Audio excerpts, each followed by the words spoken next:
Muzika ka qenë gjithmonë një pasqyrim i shpirtit të një kombi, dhe artistët që krijojnë këngë me ndjenjë të thellë arrin të lënë gjurmë në histori. Një nga emrat e njohur në skenën muzikore të Maqedonisë së Veriut është Guximtar Rushani, këngëtar dhe artist nga Struga, i cili ka fituar zemrat e publikut me talentin e tij dhe përkushtimin ndaj muzikës për shumë vite me radhë, tashmë 2 dekada. Me një stil unik dhe me një interpretim të fuqishëm, Guximtari ka sjellë këngë që prekin temat e dashurisë, jetës dhe realitetit social. Sot me një lidhje të drejtë do të kemi të flasim për projektin e tij më të ri,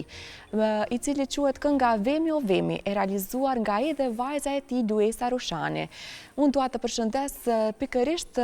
Guximtarin, e cilin e kemi në lidhje të drejtë. Përshëndetje Guximtar, si je?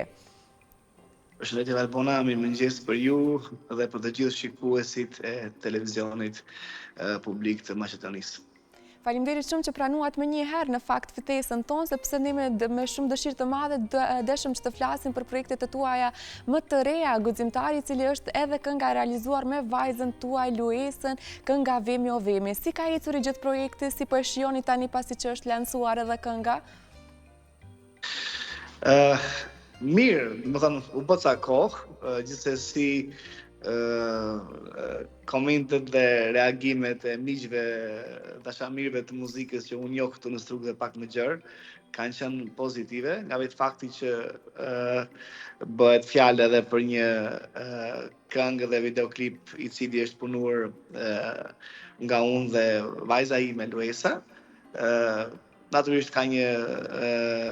emocion tjetër, ka një qasje emocionale tjetër në krahasim me këngët dhe projektet që kam bërë në të kaluar, pasi që kam futur këtu vajzën time dhe një farë mënyre për mua ka një vlerë shumë të madhe emocionale, pasi që e dim të gjithë që fëmijët rriten shpejt dhe pastaj kujtimet ngelin, një nostalgji e së kaluarës, dhe thash me veten time pse të mos e bëj një duet i bashkëpunim me vajzën time për të patur edhe unë një kujtim interesant për të ardhmen time dhe vajzës time. Nga ana tjetër, është një këngë që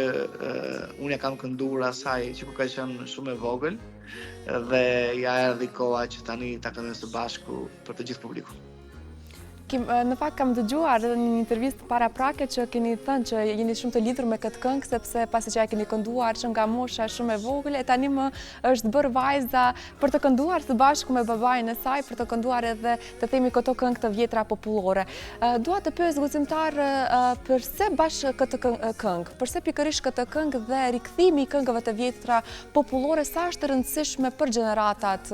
më të reja? Pyetje shumë e vend, është një pyetje që realisht domethënë edhe unë nga një herë ja bëj vetësime, sa gjeneratat e reja kanë informacion mbi këngën e vjetër, mbi këngën qytetare, mbi muzikën qytetare,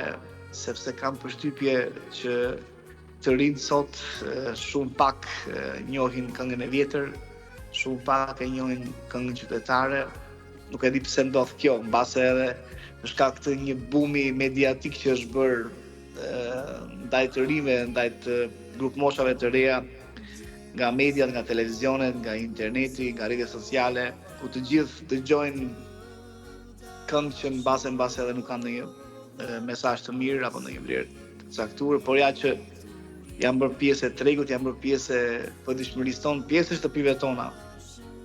që është dhe më e keqja. Dhe këtu ka pasaj edhe një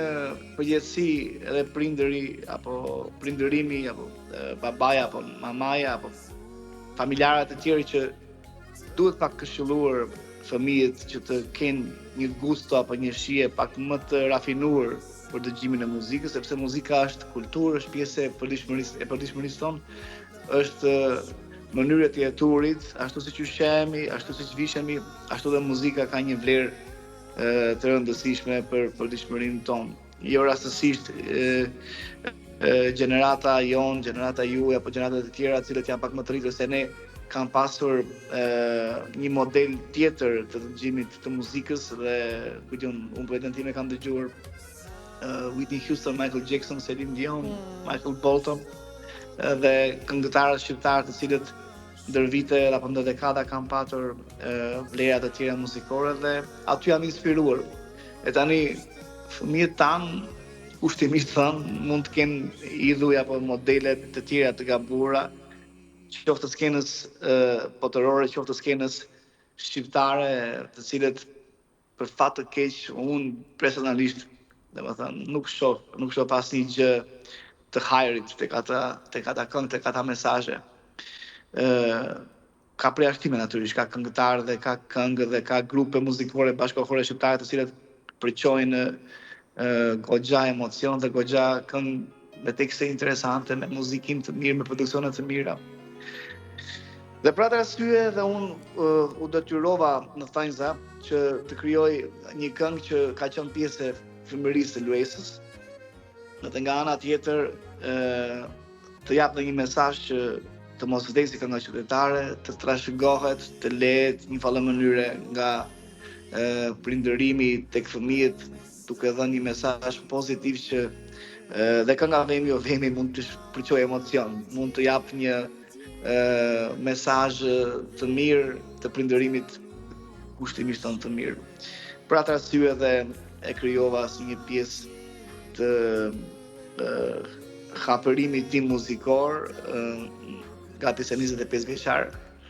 me idenë që edhe unë të kem një kushtim të mirë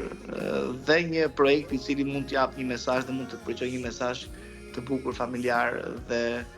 një mesazh të interesant në aspektin e kulturës tonë, që kemi goxha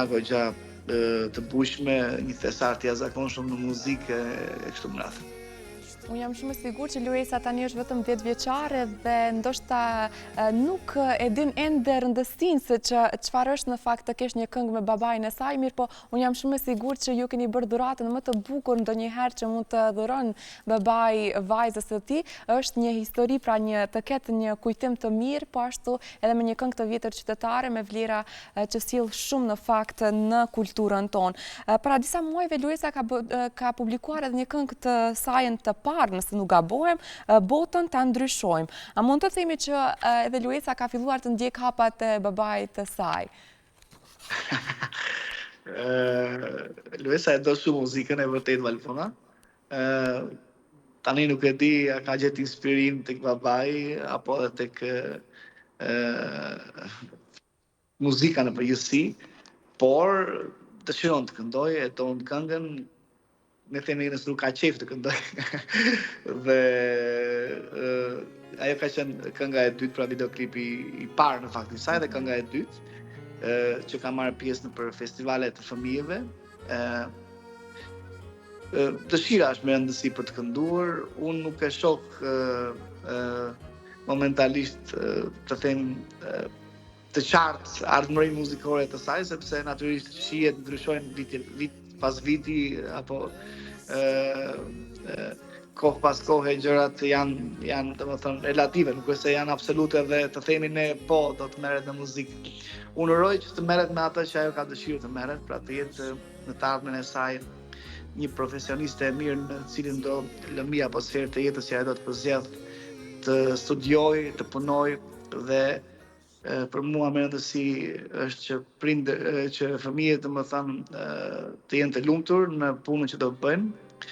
dhe prindëri ka për detyrë, kanë përshtypjen të jap ato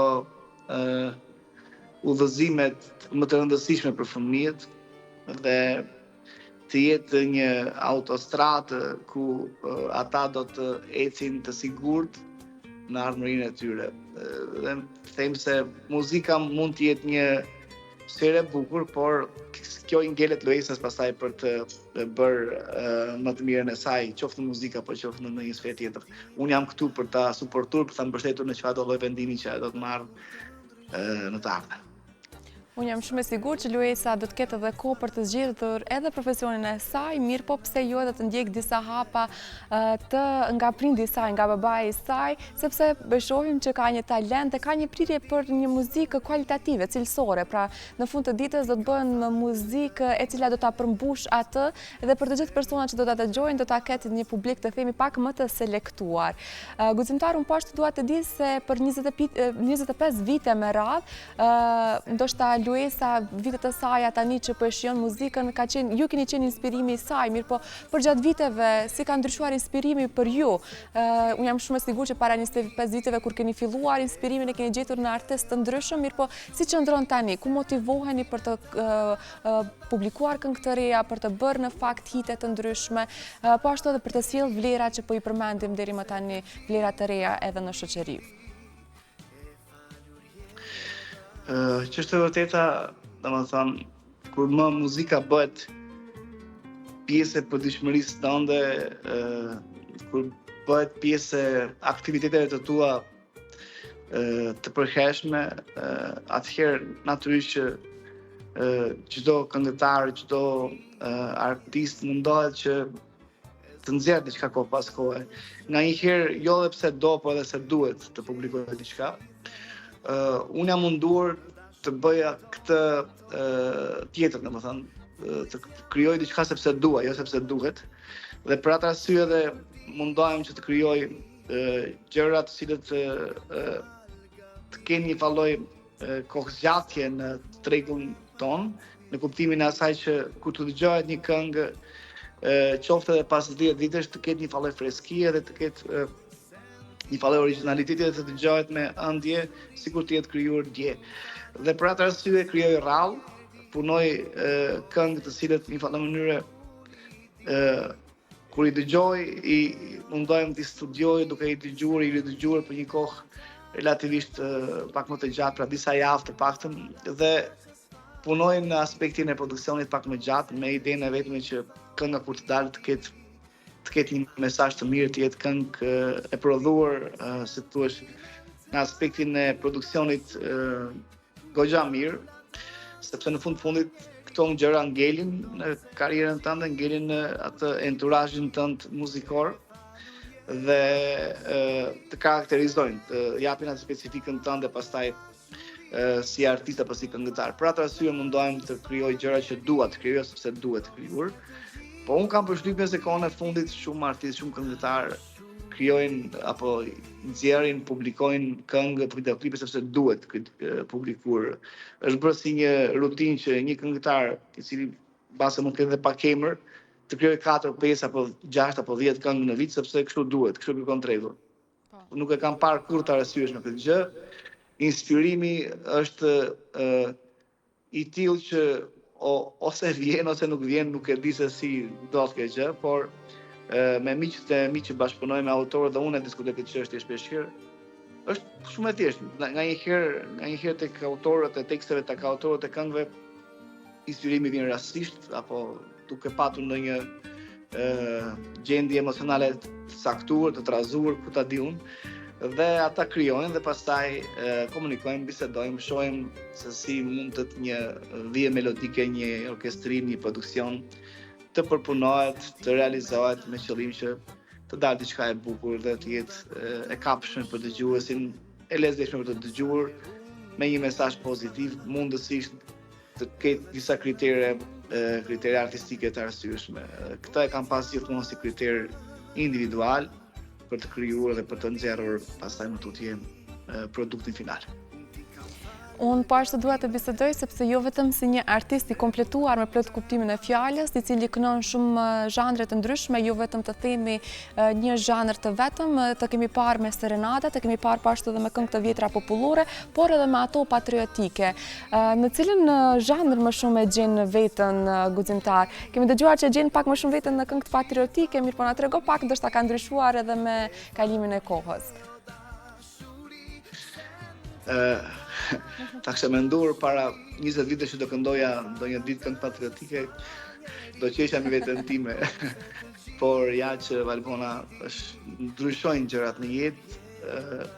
shihet edhe individuale, edhe gustot individuale të muzikës tek mu kanë evoluar në një mënyrë për shkak se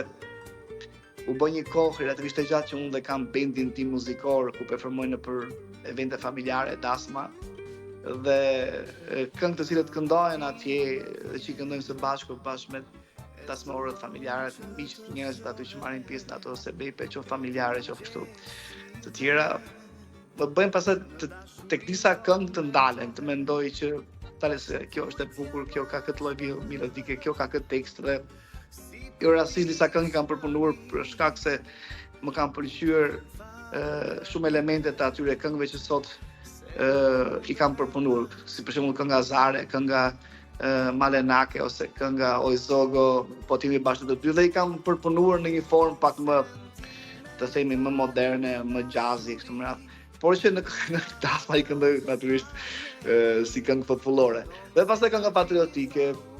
gjithmonë kam vlerësuar jashtëzakonisht shumë angazhimin e patriotëve tanë, e njerëzve të cilët edhe kanë dhënë jetën për vendet tona,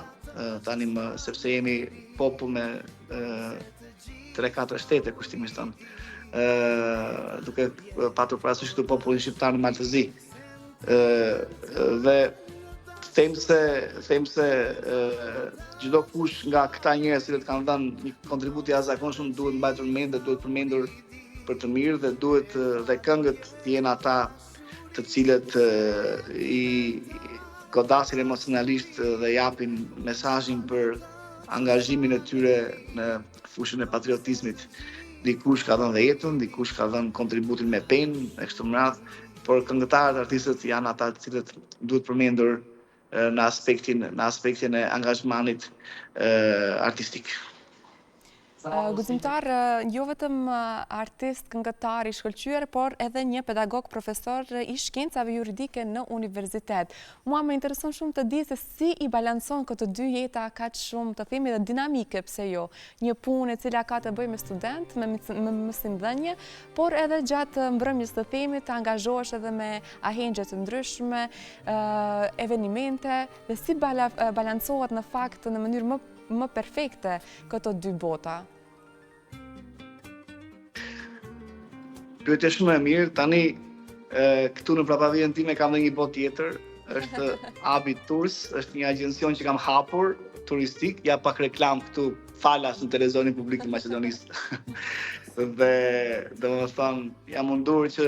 të bëj edhe më shumë se aq, përveç pjesës akademike universitare. Kam hapur dhe këtë lloj aktiviteti me idenë vetme që të jem i përafruar me ato shihet individuale që unë kam për jetën dhe për aktivitetin që bëj. Natyrisht puna në universitet është një punë që unë e bëj me shumë dashuri, gati se 20 vite. Jap mësim në fakultetin juridik dhe unë them shpesh nëse e bën punën që e do më së shumti s'ke për të punuar as në ditët e shkrues, sepse pastaj puna nuk është punë, por është kënaqësi. Dhe jam i sigurt që dhe ju aty e bëni këtë punë me shumë qejf, me shumë kënaqësi dhe bëni punën e gazetares, e moderatores, e speakeres të emisione të caktuara me shumë dashuri dhe kjo është shumë e rëndësishme.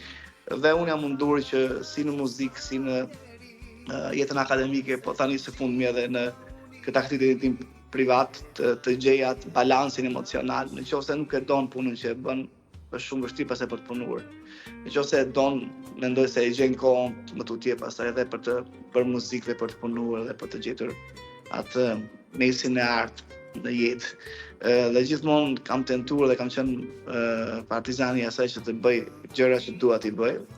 Sepse nëse nuk i bën gjëra që nuk i bën mirë, nuk i don, nuk e për t'i bërë mirë. Dhe mungesa e dashurisë në punë, mungesa e përkushtimit në punë nuk mund të nxjerrë asesi produktin e mirë. Për atë arsye duhet të përkushtohesh në diçka që e do dhe jam i bindur pastaj që më tutje do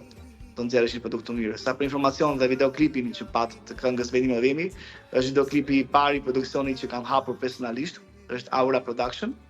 dhe më thënë ja dhe një risi tjetër që kam dëshiruar moti kohë të nxjerr në pak dhe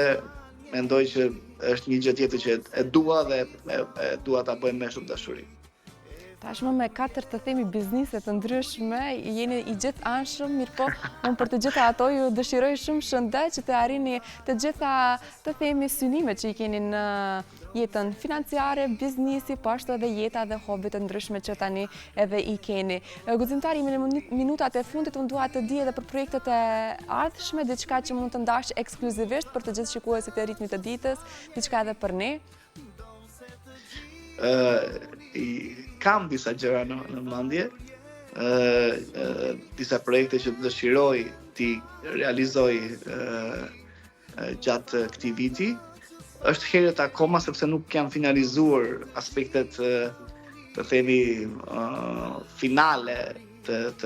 por në plan është një festival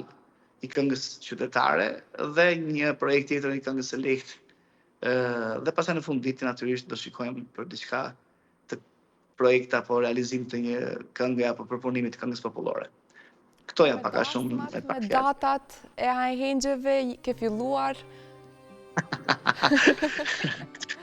Po, të kesh në një datë përcaktuar për dasët për muzikë ma thue, kërrisht. Faleminderit. Inshallah që lloj i lirë. Ja, mirë kemi qenë, domethënë janë të prenotura që vitin e kaluar. Këtu nuk ankohemi, jemi shumë mirë. Shqy që Zotit dhe miqët e dashamirë dhe njerëzit na duan, na pëlqejnë dhe na ftojnë dhe vërtet për mua kjo është një konsideratë e jashtëzakonshme,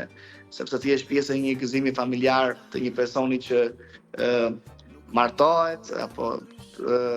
që ka një sebeb në familje, është goxha për mua respekt e rëndësishme, sepse nata më e lumtur e jetës së tyre, kur rrezohet, domethënë, dhe ne jemi aty pastaj për të performuar dhe për mua kjo është një gjë që unë shumë e vlerësoj dhe e respektoj nga ana njerëzore dhe nga ana profesionale. Kështu që shumicën e datave i kam të zëna, por si të thash, ku i dihet. Ja, për të gjithë ata që po na ndjekin dhe që janë të themi çifte të reja, mund të ju kontaktojnë guximtarin dhe bendin e tij për të siguruar edhe një datë e cila ka mbetur aty ndonjë, sepse ne e dimë që Struga është një ndër qytetet të cilët janë edhe dasmorët të themi më të mirë dhe më të zjarrt, të cilët gjithmonë krijojnë edhe atmosfera me të vërtetë shumë të bukura. Faleminderit shumë guximtar, të përshëndes ty, familjen tënde poshtë dhe Luesën e dashur. Shpresoj që të keni shëndet të plot. Edhe në studiot ju kemi të ftuar këtu drejt për të biseduar edhe për ndonjë risi dhe ekskluzivitet që do ta sjellni. Unë të falenderoj shumë Valbona për mundësinë. Përshëndes të gjithë stafin aty të televizionit tuaj të mrekullueshëm, miqtë e mi aty, cilët i kam shumë, dhe të gjithë shikuesit e emisionit tuaj. Gjithmonë kënaqësi kur komunikoj me ju, me televizionin tuaj, sepse është televizioni ynë, të gjithë ne, dhe na jep hapësirë, është një dritare e mirë informimi, si për artistës, si për personat në sfera të ndryshme, të cilët japin kontribut të çmuar për jetën socio-ekonomike dhe kulturore në vendin tonë. Faleminderit edhe një herë për mundësinë, të uroj edhe ty shëndet dhe gjithë të mirat. Faleminderit shumë. Deri në takimin tonë të radhës, mirupafshim.